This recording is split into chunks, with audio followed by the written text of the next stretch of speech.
आपको पोर्टल खोलने के लिए हम ये सलाह देते हैं कि आप हमेशा किसी पीसी या लैपटॉप से खोलें। फोन से पोर्टल को खोलना अवॉइड करें। आप एक बार वेबसाइट नोट कर लें, teachertransfer.jharkhand.gov.in। आप जैसे ही क्लिक करेंगे, आप 1 से 2 सेकंड का इंतजार करना होगा, आपका वेबसाइट खुल जाएगा स्क्रीन पे।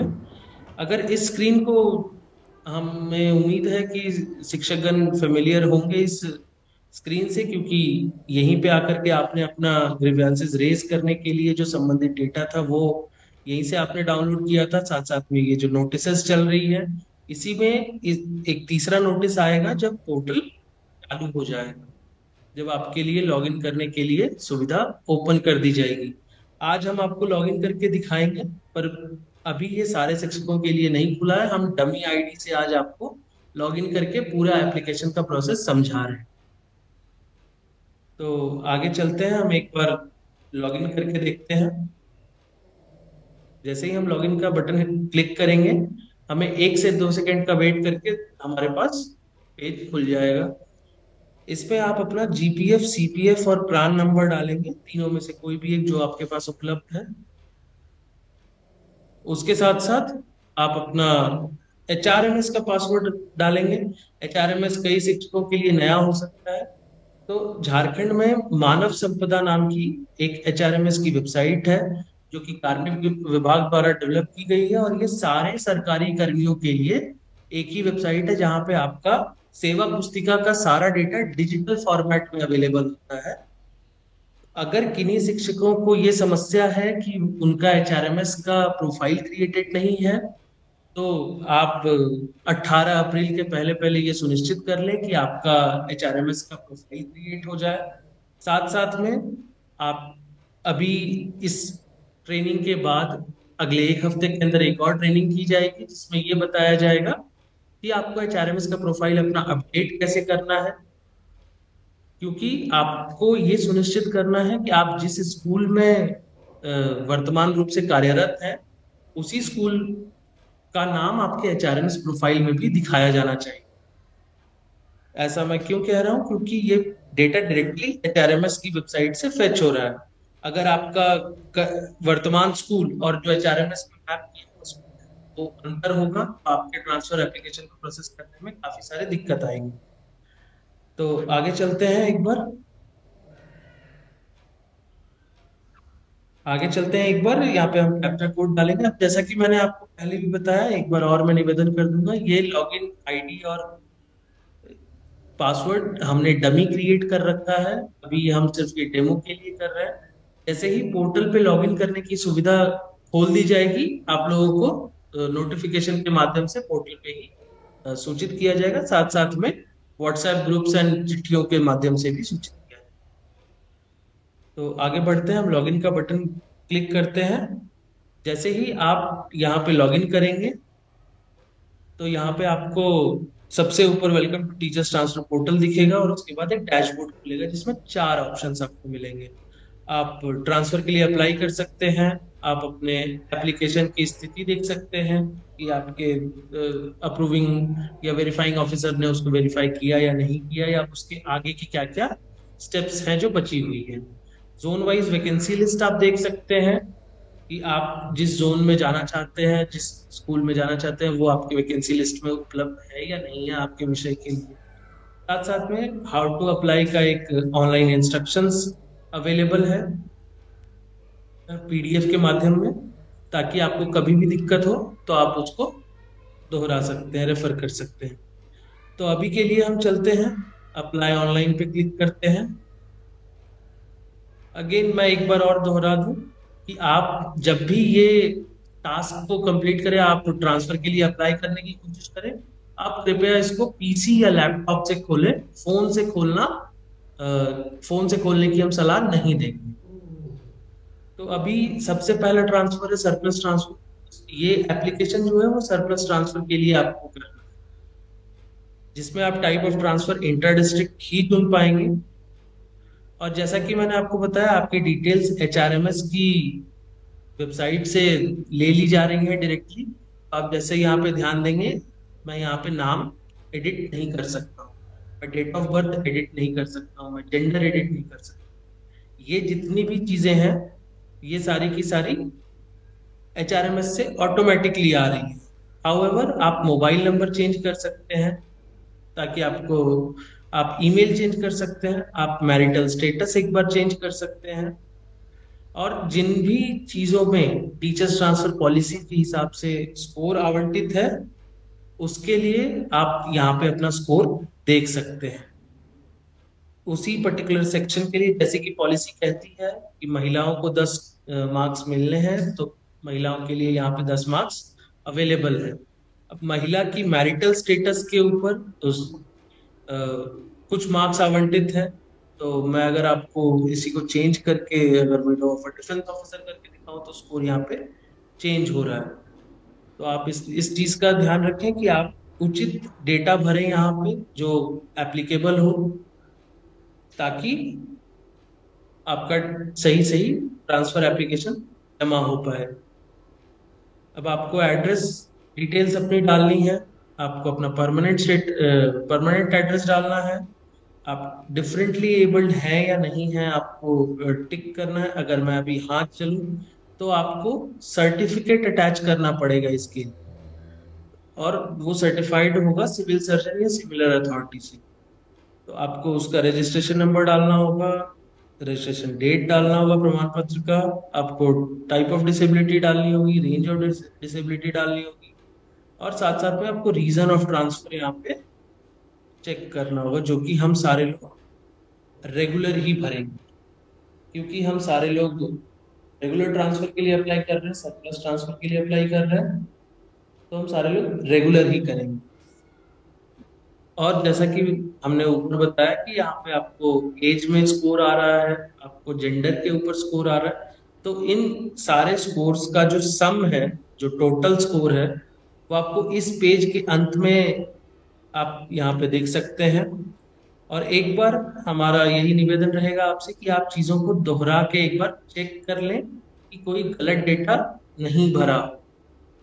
ये मैं इसलिए कह रहा हूं क्योंकि इस पूरे डेटा की जिम्मेदारी सिर्फ आपकी है, और इस पे कोई भी गलत डेटा अगर वेरिफिकेशन के दौरान पाया गया, तो इस पे विभाग कार्यवाही कर सकता है। सो अभी के लिए हम आगे चलते हैं, नेक्स्ट एंड कंटिन्यू बटन पे दबाएंगे, और नेक्स्ट एंड कंटिन्यू बटन दबाने के बाद 1 से 2 सेकंड के अंदर आपका अगला पेज खुलेगा, जो कि होगा सर्विस डिटेल्स। अब यहाँ पे मैं 1 सेकंड के लिए मान लेता हूँ कि आपके पास समय की थोड़ी कमी हो गई, और आपको अब लग रहा है कि मैं ये एप्लीकेशन थोड़ी देर बाद फिर से भर सकता हूँ। तो उसके लिए यहाँ पे ऑप्शन है सेव एज ड्राफ्ट में। आप इस एप्लीकेशन को ड्राफ्ट में सेव कर दें, तो आपके पास एक नोटिफिकेशन आएगा, ड्राफ्ट सेव सक्सेसफुली। और साथ साथ में आप अगली बार जब लॉगिन करेंगे, तो आप यहीं से डायरेक्टली खोल के अपना एप्लीकेशन स्टार्ट कर सकते हैं। आपको यहाँ पे अपना कार्डर यानी कि संवर्ग चेक करना है, यूडाइस कोड चेक कर लेना है, आपका एप्लीकेंट टाइप चेक कर लेना है कि आप एलिमेंट्री अपर प्राइमरी के टीचर हैं, या अपर प्राइमरी एचएम है, secondary HM, primary teacher, upper primary teacher, secondary teacher, elementary primary teacher. आप अपना आवेदक प्रकार सही तरीके से चेक कर लें। अब आपने यूडाइस कोड डाल दिया है, तो यूडाइस कोड से वो डिटेल्स भी आ रही हैं साथ साथ में। आप अपना सब्जेक्ट अपॉइंटेड फॉर भी यहाँ पे सही तरीके से चुन लें। अभी के लिए हम यहाँ पे सेकेंडरी टीचर अगर लेते हैं, तो सेकेंडरी टीचर के लिए जो एप्लीकेबल सब्जेक्ट्स हैं, वो आपको लिस्ट यहाँ पे ड्रॉप डाउन में शो हो जाएगी। अब आगे चलते हैं रिजर्वेशन कैटेगरी पे। उसके साथ साथ है आपका जोन, आपका डेट जिससे आप पोस्टेड हैं अपने करंट स्कूल में। आज आप जिस स्कूल में पोस्टेड हैं,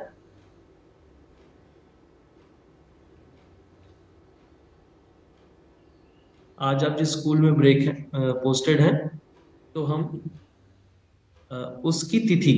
अब आप यहाँ पे एक चीज नोटिस कर सकते हैं कि ये जो है हमारा डेट का फील्ड वो ग्रे किया हुआ है, यानी कि आप इसको एडिट नहीं कर सकते हैं। ये सारी डिटेल्स जो है वो एचआरएमएस से आ रही है।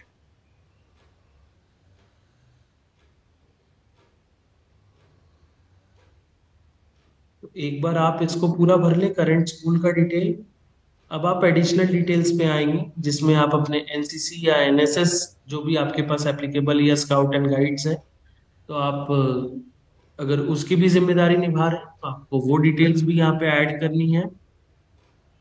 साथ साथ में आपकी जो स्थानीय भाषा है, जो लोकल लैंग्वेज है, वो आपको यहाँ पे एंटर करना है। जैसे ही आप सारी चीजें भर लें, आप एक बार नेक्स्ट एंड कंटिन्यू बटन पे क्लिक करें और अगला पेज लोड हो जाएगा।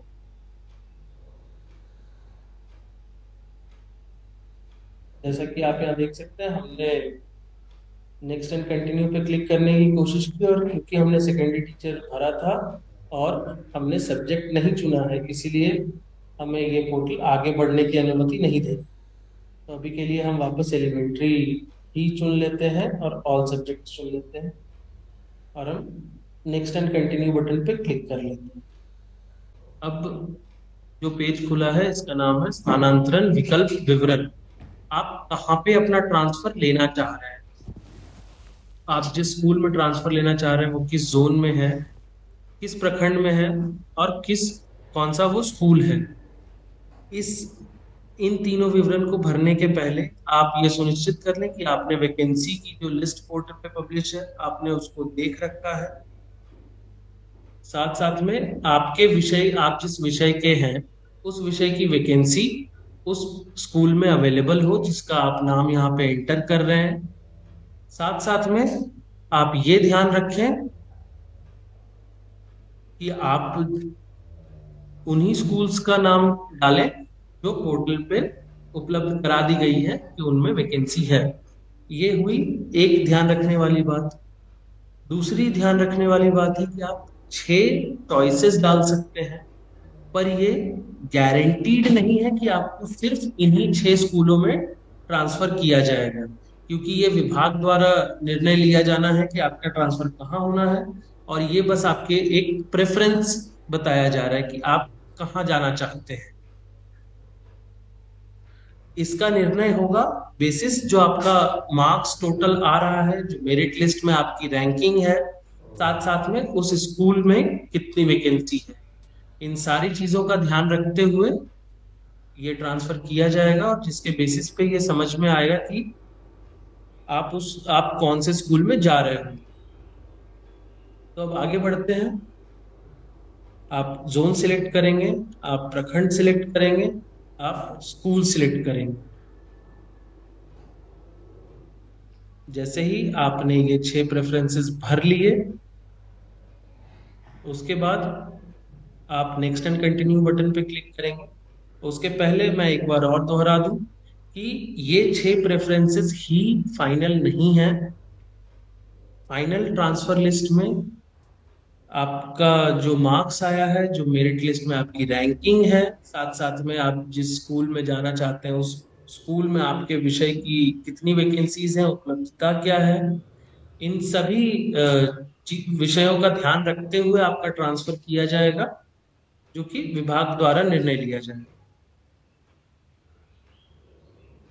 सो हम नेक्स्ट एंड कंटिन्यू पे क्लिक करते हैं, और ये हम पहुंच गए हैं अपने एप्लीकेशन के आखिरी स्टेप पे, जहां पे आप डॉक्यूमेंट्स अपलोड करेंगे। जैसा कि यहाँ पे सिर्फ आपको अपना फोटो अपलोड करना है। फोटो के अलावा अगर आप पर्सनल डिटेल्स में अपनी विकलांगता के बारे में बता रहे हैं तो आपको उससे संबंधित सर्टिफिकेट अपलोड करने हैं। अगर आप सर्विस डिटेल्स में एनसीसी और एनएसएस के डिटेल्स डाल रहे हैं तो आपको उससे संबंधित दस्तावेज यहाँ पे अपलोड करने हैं। उसके बाद प्लीज ये इंश्योर कर लें कि आपका डेटा सभी तरीके से सही हो, और आपने जो डेटा भरा है उससे संबंधित आपके पास दस्तावेज उपलब्ध हो, क्योंकि अगर कोई भी त्रुटि पाई जाती है तो इस पे कार्यवाही की जाएगी विभाग द्वारा, और आपका एप्लीकेशन रिजेक्ट होगा, आपको दोबारा फिर से अप्लाई करना पड़ेगा। और जब तक आप यहाँ पे ये डिक्लेरेशन पे टिक नहीं करेंगे, आप आगे नहीं बढ़ पाएंगे। जिसको मैं अगर एक बार पढ़ दूं तो मैं इस बात की घोषणा करता हूं कि इस रूप में साझा की गई उपरोक्त सभी जानकारी मेरे ज्ञान के तथ्यों और सच्चाई के अनुसार है। उपरोक्त जानकारी के लिए मैं पूरी जिम्मेदारी लेता हूं। यदि कोई सूचना असत्य सिद्ध होती है तो उसके लिए मेरी जिम्मेदारी होगी। आप एक बार इसको टिक कर देंगे, सारे फोटोग्राफ्स अपलोड कर लेंगे। तो जैसे ही अपलोड आप कर दें, आप एक बार व्यू बटन पे क्लिक करके उसको जरूर देख लें कि आप जो अपलोड करना चाह रहे थे वही दस्तावेज सही अपलोड हुआ है या नहीं हुआ है। और finally preview and submit button पे हम चलेंगे, जहाँ पे आप पूरे एप्लीकेशन को एक बार फिर से दोहरा सकते हैं, जहाँ पे आपको आपके स्कोर की डिटेल्स दिखाई जाएंगी, आपका एज के बेसिस पे आपको क्या स्कोरिंग मिली, फीमेल हैं आप इसीलिए आपको क्या स्कोरिंग मिली, आपके जोन की स्कोरिंग आपको क्या मिली, टोटल स्कोरिंग आपको कितनी मिली है, वो सारा कुछ यहाँ पे दिख जाएगा। साथ साथ में आपका टाइप ऑफ ट्रांसफर आप क्रॉस चेक कर लें कि इंट्रा डिस्ट्रिक्ट ही हो। उसके साथ साथ आप अपना पर्सनल डिटेल चेक कर लें कि आपका नाम, आपके हस्बैंड फादर का नाम, वो कॉन्टेक्ट नंबर, ईमेल, सारी चीजें सही सही भरी गई हो। आपका जो पता है, अगेन ये पता आप वही लिखें जो आपने सर्विस बुक में मेंशन कराई हो, जो आपने एचआरएमएस में मेंशन कराई हो। आपने जो अ, दिव्यांगता की डिटेल्स भरी हैं वो सारी डिटेल्स सही से आ रही हो। आपका जो वर्तमान विद्यालय है जहाँ पे आप पोस्टेड हैं, आपका उसके डिटेल्स सही तरीके से आ रहे हो। साथ साथ में जो एडिशनल डिटेल्स आपने जमा किए हैं, आप क्रॉस चेक कर लें कि सारे की सारी चीजें वही हैं जो आपने भरा है। इसके साथ साथ आपका जो ट्रांसफर ऑप्शन का डिटेल्स है, इसमें आपने जो प्रेफरेंसेस भरे हैं वो सारे प्रेफरेंसेस वही हैं या नहीं, आप एक बार क्रॉस चेक कर लें। डॉक्यूमेंट को आप एक बार व्यू करके क्रॉस चेक कर लें और कंटिन्यू फॉर फाइनल सबमिट पे क्लिक करें। अभी क्योंकि जैसा मैंने बताया हम डमी आईडी यूज कर रहे हैं, तो हम ये फाइनल सबमिट बटन क्लिक नहीं कर सकते हैं। आप इस केस में जब फाइनल सबमिट बटन क्लिक करेंगे तो आपको एक एप्लीकेशन नंबर जनरेट हो जाएगा, और जिसके बेसिस पे आप अपनी ट्रैकिंग कर सकते हैं कि आपके एप्लीकेशन की क्या स्थिति है। इसके साथ साथ मैं आपको बता दूं कि इस पूरे प्रक्रिया में अगर आपको कहीं पे भी कोई भी दिक्कत हो तो आप शिक्षा विभाग के टोल फ्री नंबर से संपर्क कर सकते हैं, जो कि 1800572858 है। तो स्क्रीन पे आप देख पा रहे होंगे टोल फ्री नंबर जो है वो आपके साथ साझा की जा रही है। मैं उम्मीद कर रहा हूं कि आप सभी लोग इससे नोट कर रहे होंगे। और साथ ही साथ आपको बता दूं कि तो इस ये टोल फ्री नंबर है जिस पे आप अपने सुझाव और अपने अगर आपको किसी तरह की दिक्कत हो, इस नंबर पे आप दर्ज करा सकते हैं। तुरंत निवारण भले ना हो, बट आपकी जो रिक्वेस्ट है वो इस पे दर्ज किए जाएंगे। ये स्टेट का अपना टोल फ्री नंबर है, इसको नोट कर लें एक बार।